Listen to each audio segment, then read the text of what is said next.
time when our weapons grew faster than our wisdom, and we almost destroyed ourselves. The impact that it had on people at a given time and point in history was so strong and so positive that the future was worth living. We were once a people like yourselves, wildly emotional, often committed to irrationally opposing points of view. Only the discipline of logic saved my planet from extinction. The characters were dimensional, the relationships were complex, there were twists, the plots were, well constructed. Many acclaimed science fiction writers contributed stories to Star Trek. One of the most praised episodes was the award-winning City on the Edge of Forever, a story that hurls the crew back in time. One day soon, man is going to be able to harness incredible energies that could ultimately hurl us to other worlds in some sort of spaceship. And the men that reach out into space will be able to find ways to feed the hungry millions of the world and to cure their diseases. And those are the days worth living for. Recognize that face? That's Dynasty's Joan Collins, just one of the many famous guest stars that appeared during Star Trek's 3-year run.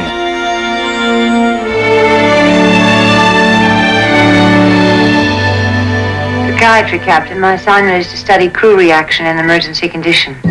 However, despite the efforts to present a realistic and insightful vision of the future, Star Trek made its final voyage on June 3rd, 1969, cutting short its 5-year mission. Ironically, just after its cancellation, Neil Armstrong became the first astronaut to set foot on the moon, traveling there in an Apollo space capsule identical to this one I'm sitting in, which made the same journey nearly 2 years later. It's one small step for man, one giant leap for mankind. Not only did this historic event generate a growing interest in space, but there was also a growing interest in science fiction as well. As a result, Star Trek became an immediate success in syndication. The upsurge of the support from Star Trek fans became very, very evident. Philadelphia stations were getting ratings that were unheard of prior to 1971 when Star Trek came out. I always told everybody that this was a phenomenal success, and even though we were verging on being canceled every year we were there, I told them, dismiss this. This is a phenomenal success, and 20 years from now, we will be making movies. After it had rerun about 5 times, I told my wife, well, it's all over, it's been nice. And I said the same thing when it ran 20 times. I'm only joking about the fact that I said it was a phenomenon. I'd like to see a smile on your face. Nobody knew nothing. A new kind of fan began to appear. They were called Trekkies, or as they prefer to be known, Trekkers. They believed in the ideals of Star Trek and faithfully watched the series in reruns. A few years ago, one bride and groom were actually wed in a Star Trek-style ceremony. We are gathered here together in the sight of God and in the presence of Starfleet and this gathering to join this man and this woman in holy matrimony. Far too many people believed, and many still believe, that they're a bunch of teenagers who wear odd clothing and give odd signs and things, but they're not. Trekkers include businessmen, bank presidents, stockbrokers, college professors, and a large number of astronauts. Before long, Star Trek memorabilia was popping up all across America. T-shirts, buttons, model spaceships, comic books, fan magazines, the list goes on for light years.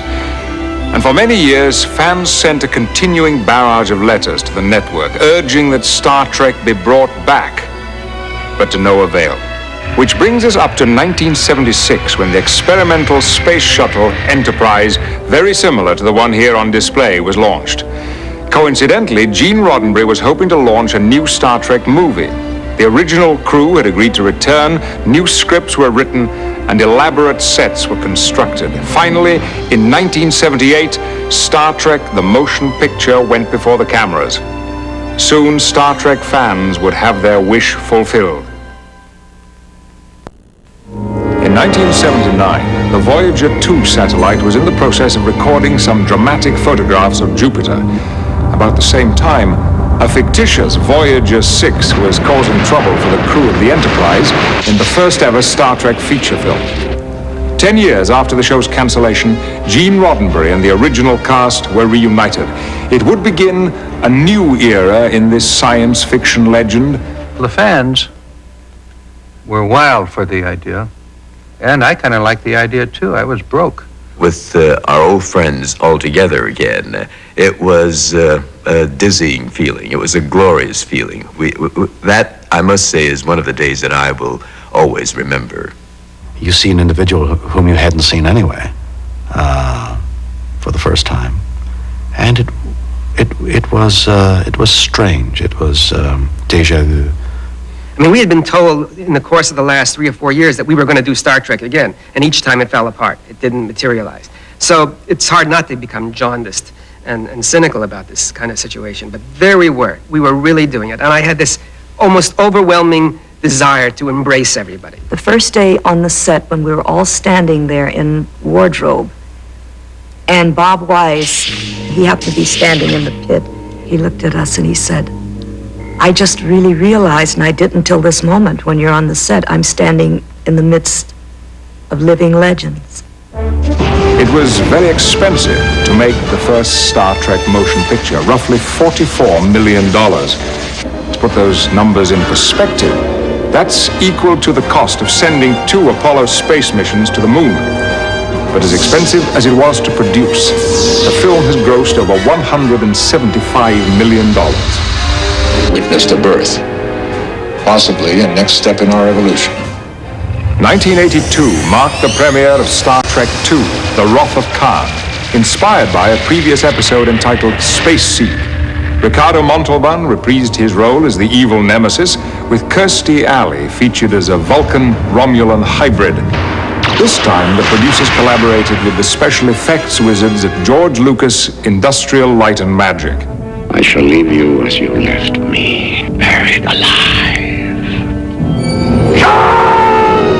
By 1983, the Star Trek phenomenon was in high gear. So much so that the fans' anticipation of the next film prompted an incredible amount of security on the Paramount lot to prevent any leaks of its storyline. And while the crew was looking for their favorite Vulcan in Star Trek III, The Search for Spock, Leonard Nimoy sneaked behind the camera and into the director's chair.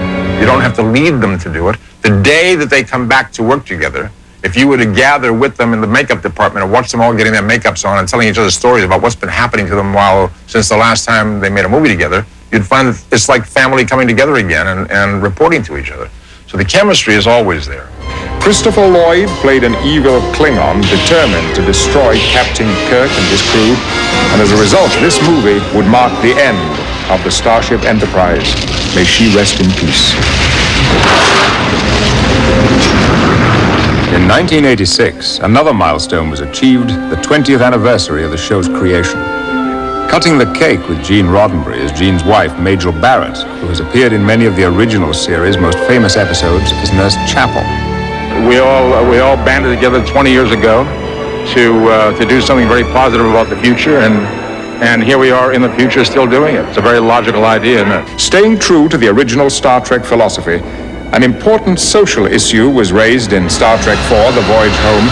This time, the crew is on a quest to save the whales and thus protect the future of mankind. Admiral, there'll be whales here. Leonard Nimoy assumed the director's chair again, and with a more of a tongue-in-cheek style, Star Trek IV reached the most receptive audience yet. Now, as promised, the moment has come to present the original Star Trek pilot, The Cage. This rare color print, which has never been seen on television, was recently discovered in the archives of the Paramount vaults. And when we return, you'll see this classic episode for the very first time.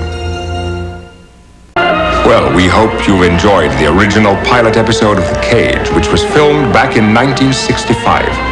Now stay tuned for glimpses of Star Trek in the future, including a behind-the-scenes look at Star Trek The Next Generation and a preview of Star Trek V, The Final Frontier.